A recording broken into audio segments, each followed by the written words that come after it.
Selamat pagi saudara-saudara terkasih di dalam nama Tuhan Yesus Kristus. Kita mau beribadah karena ini adalah minggu pertama perjamuan kasih. Kita mau tetap semangat memuji dan memuliakan Tuhan. Kita akan satu pujian kasih yang terindah. Haleluya, puji Tuhan.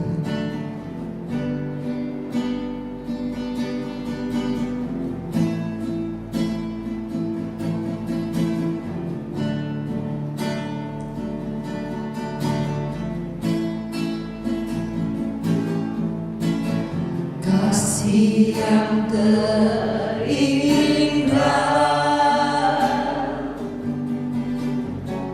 hati yang mulia,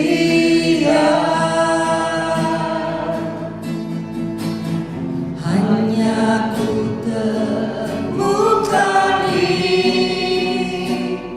dalam-Mu,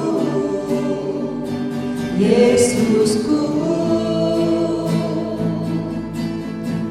Pujian dari hatiku,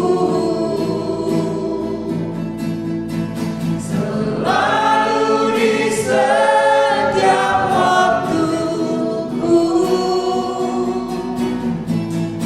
tiada pernah berubah kasih-Mu. Katakan karya terbesar. Karya terbesar dalam hidupku, pengorbananmu yang selamatkanku. Engkaulah harta yang tak terkira yang ku miliki dan ku hargai. Yesus, Engkau ku kagumi.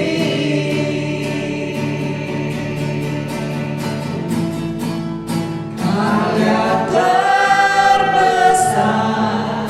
dalam hidupku, pengorbananmu yang selamatkanku.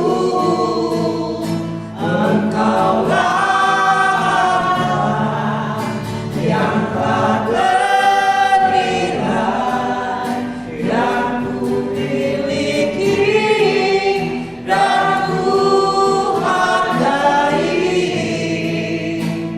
Yesus, Engkau ku kagumi. Yesus, Engkau ku kagumi. Yesus, Engkau ku kagumi. Haleluya, haleluya. Benar Tuhan Yesus Kristus, bahwa Engkau kami kagumi, karena Engkau Allah yang penuh kuasa, Allah yang penuh kasih. Kami percaya Tuhan, Engkau tidak akan pernah meninggalkan kami. Engkau rela mati bagi kami. Dengan darah yang mahal Engkau tebus dosa-dosa kami.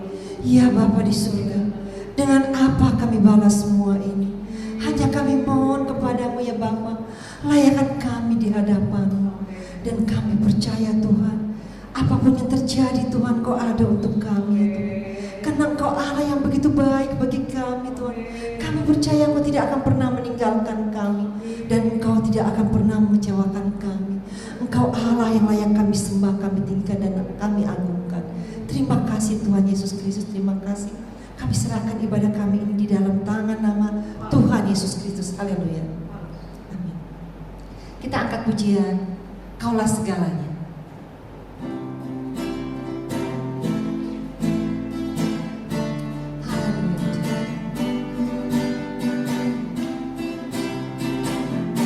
Dialah segalanya, Dia bagiku. Dialah segalanya, besar kecil. Korbankan diri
Puji Tuhan, sebentar kita akan mendengarkan kebenaran firman Tuhan.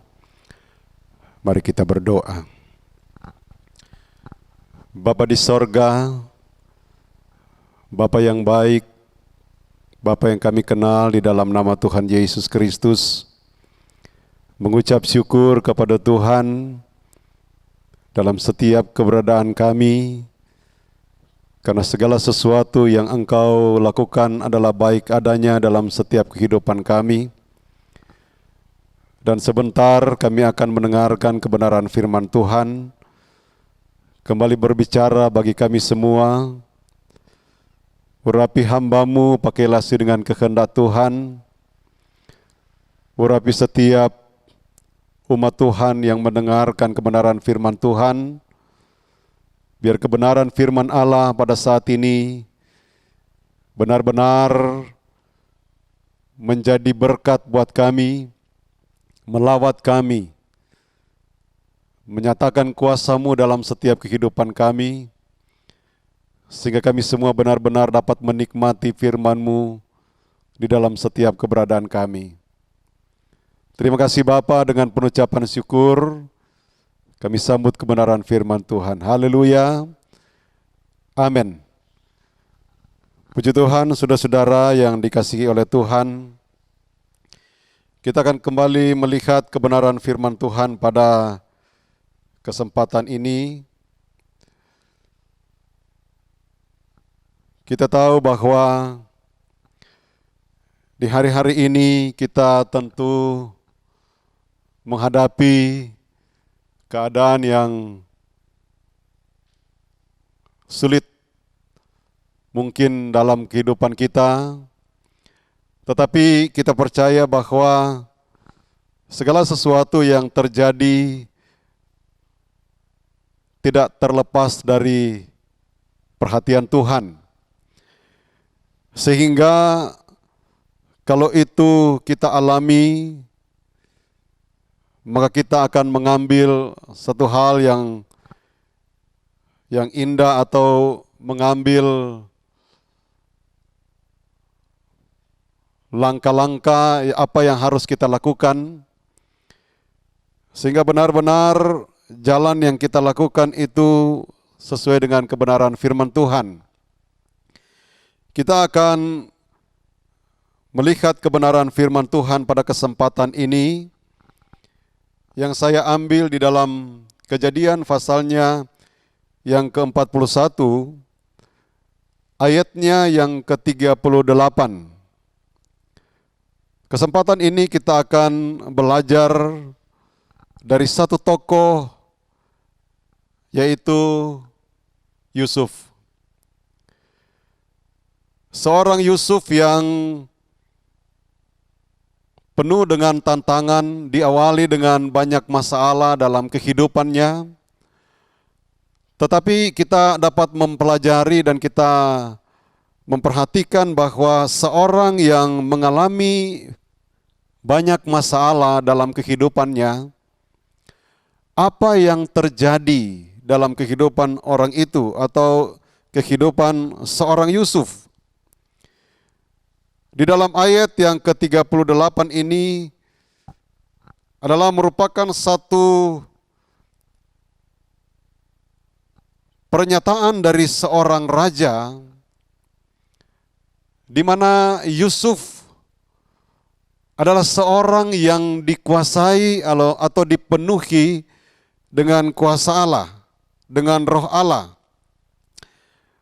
Saya membaca ayat ini, lalu berkatalah Firaun kepada para pegawainya, mungkinkah kita mendapat orang seperti ini, seorang yang penuh dengan roh Allah?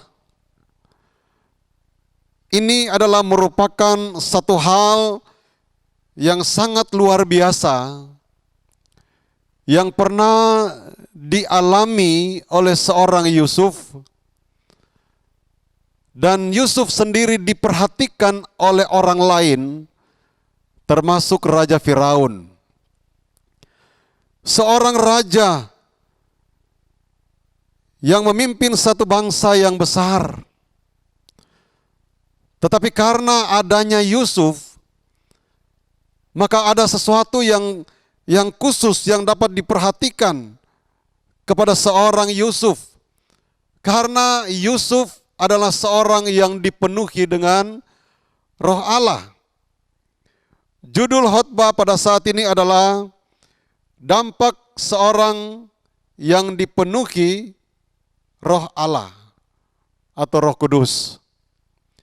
Jadi seorang yang dipenuhi dengan Roh Kudus, dia harus mempunyai dampak yang positif. Karena dia berada di lingkungan, dia harus bersosialisasi dengan orang lain. Dan orang lain akan menilai dia, orang lain akan memperhatikan dia. Sehingga kalau seorang yang dipenuhkan dengan kuasa Roh Kudus tidak mempunyai dampak yang baik, maka ini adalah merupakan sesuatu yang dapat merugikan diri sendiri dan juga merugikan orang lain tentunya. Ada 3 hal penting yang dapat kita pelajari tentang dampak seorang yang dipenuhi Roh Allah atau Roh Kudus. Yang pertama adalah menjadi berkat untuk orang lain. Kalau kita membaca di dalam ayat yang ke-39, dikatakan demikian.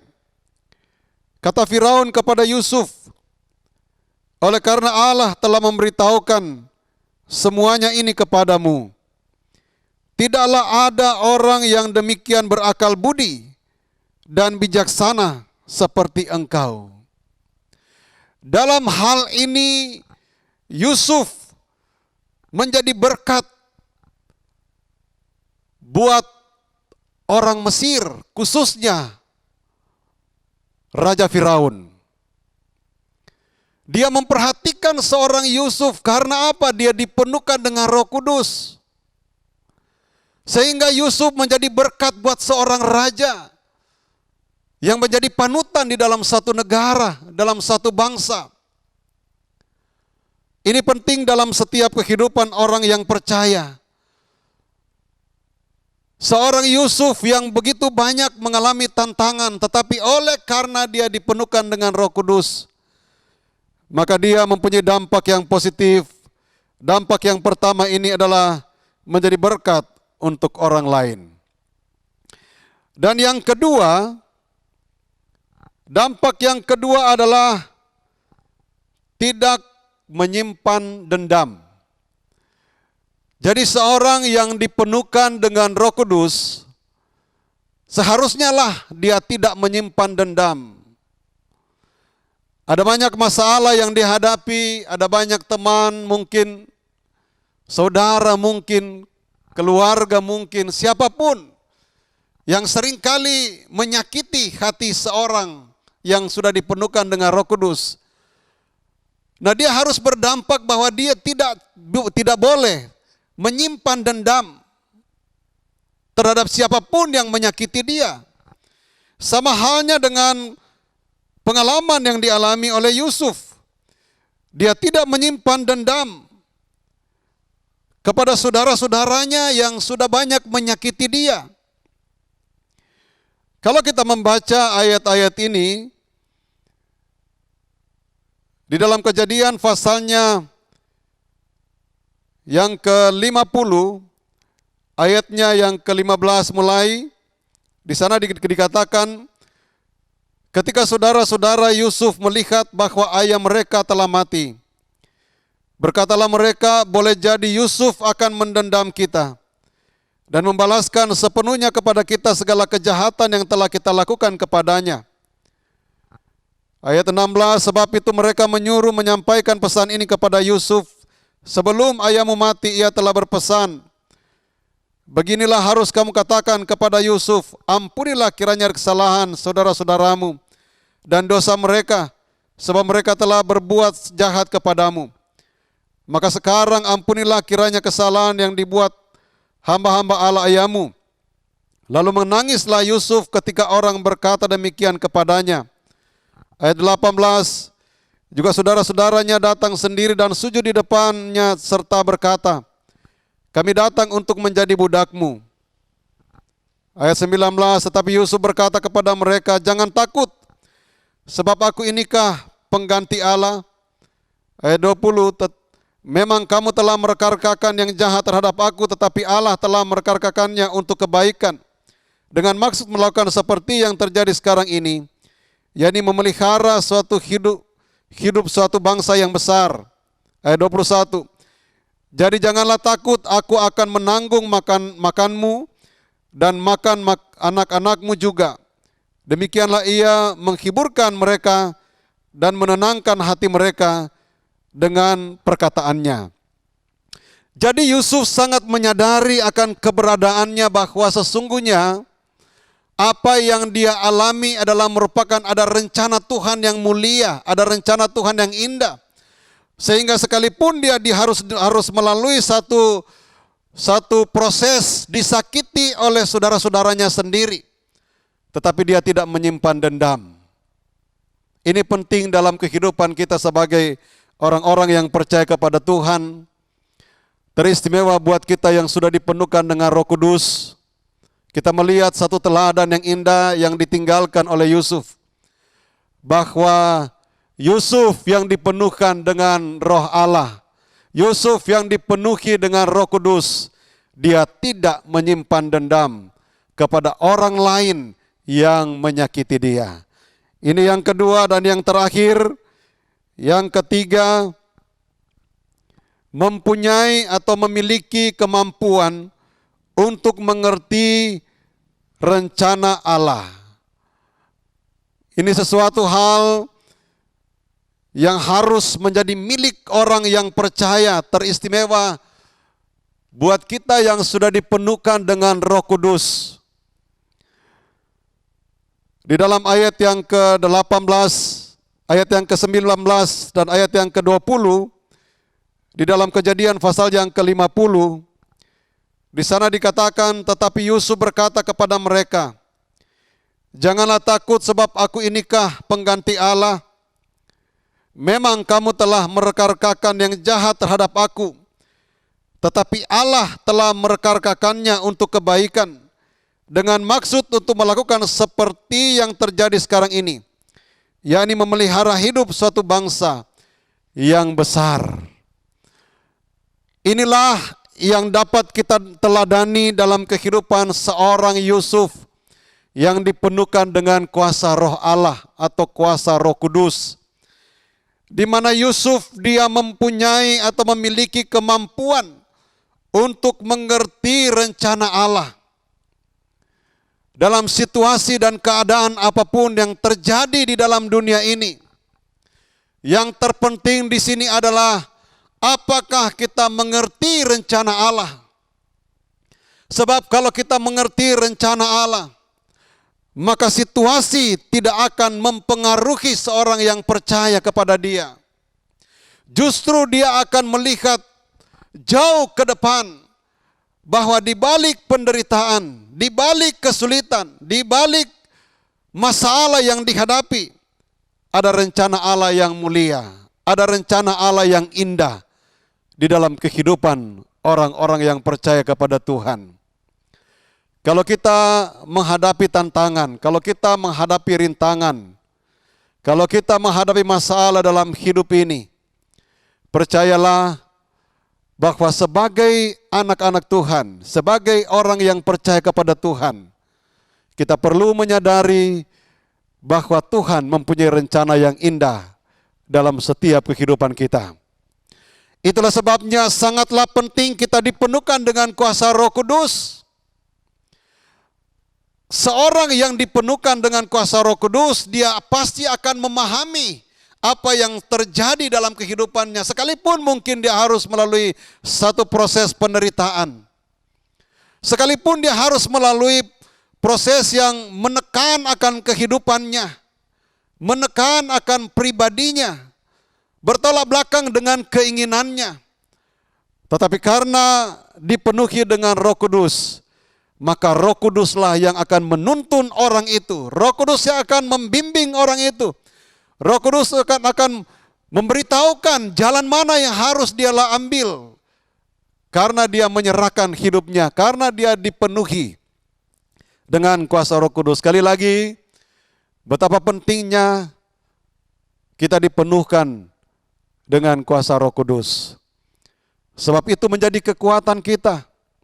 Itu yang akan membimbing kita, menolong kita, memberikan semangat, memberikan motivasi, memberikan kekuatan, supaya kita mampu menghadapi situasi apapun, tekanan apapun, masalah yang seberat apapun.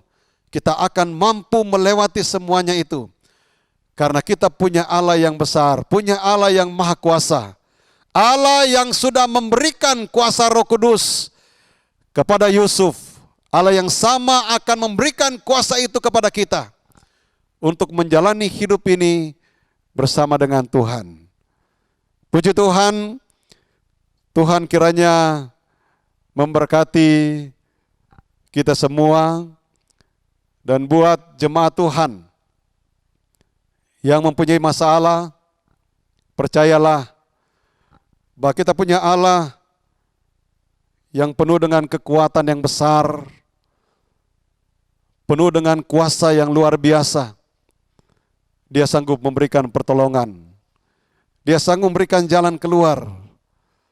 Asalkan kita berserah penuh kepada Tuhan, dan bahkan kepada jemaat yang belum dipenuhkan dengan Roh Kudus, mintalah kepada Tuhan supaya Dia penuhkan saudara dengan kuasa Roh Kudus. Mari kita tunduk kepala dan kita berdoa. Bapa, terima kasih buat kebenaran firman-Mu yang kembali kami sudah dengar pada saat ini. Tolonglah kami Tuhan, berikan hati yang terbuka untuk menerima kebenaran firman-Mu, untuk dapat memahami rencana-Mu, kehendak-Mu dalam setiap kehidupan kami. Supaya kami boleh benar-benar mendapatkan perkara-perkara rohani yang luar biasa yang membekali hidup kami. Supaya kami mempunyai kemampuan, mempunyai kekuatan, mempunyai kuasa untuk dapat menjalani hidup ini. Dan kami percaya ketika kami menjalani hidup ini bersama dengan Tuhan, pasti kami mendapatkan kemenangan. Terjadi pemulihan dalam setiap kehidupan kami, dalam rumah tangga, dalam keluarga, usaha pekerjaan, mata pencarian kami. Engkau berdaulat untuk menyatakan kuasa dan kasih-Mu dalam setiap kehidupan kami. Jamalah kami semua pada saat ini dalam nama Tuhan Yesus Kristus. Ada pertolongan Tuhan, bahkan mereka yang dalam keadaan sakit Bapa, sembuhkan mereka dengan kuasa-Mu. Pulihkan dalam nama Tuhan Yesus Kristus. Nama Tuhan dipuji, nama Tuhan dipermuliakan. Berkati mereka yang sudah mendengarkan kebenaran firman Tuhan pada saat ini. Tanamkan firman-Mu di dalam hati kami, menjadi kekuatan buat kami untuk melangkah di hari-hari ini. Kami juga berdoa buat pemerintah kami, buat bangsa kami. Tuhan tolong, kiranya berkemurahanlah Engkau buat bangsa kami ini. Jamalah bangsa kami ini Tuhan. Pulihkanlah bangsa kami ini dari hal-hal yang terpuruk. Tuhan, biar Engkau menyatakan kuasa-Mu di tengah-tengah bangsa kami ini. Sehingga segala sesuatu yang dapat merugikan, baik virus, corona, sakit penyakit apapun, diangkat oleh Tuhan, dipulihkan oleh Tuhan. Sehingga kembali bangsa kami ini bangkit menjadi satu bangsa yang menjalankan aktivitasnya sebagaimana mestinya. Dan pemerintah yang ada juga diberikan hikmat untuk dapat menjalankan tugas mereka dengan sebaik-baiknya demi kepentingan semua masyarakat yang ada di negara dan bangsa ini. Terima kasih banyak Bapa di sorga. Terima kasih Tuhan Yesus buat semua yang sudah Engkau kerjakan dalam setiap kehidupan kami. Terima kasih Bapa, dan pada akhirnya saudara-saudaraku sekalian, terimalah berkat daripada Allah Bapa, cinta kasih dari Tuhan Yesus Kristus sebagai Allah Anak, persekutuan Allah Roh Kudus menyertai kita sekalian, menuntun, menghibur, menguatkan, bahkan meneguhkan iman, percaya, keyakinan kita, mulai pada saat ini sampai selama-lamanya. Tuhan Yesus datang kembali pada kali yang kedua. Dengan penucapan syukur, kami akhiri ibadah kami pada saat ini. Kami alaskan hanya di dalam nama Tuhan Yesus Kristus. Haleluya. Amin. Tuhan memberkati kita semua. Amin.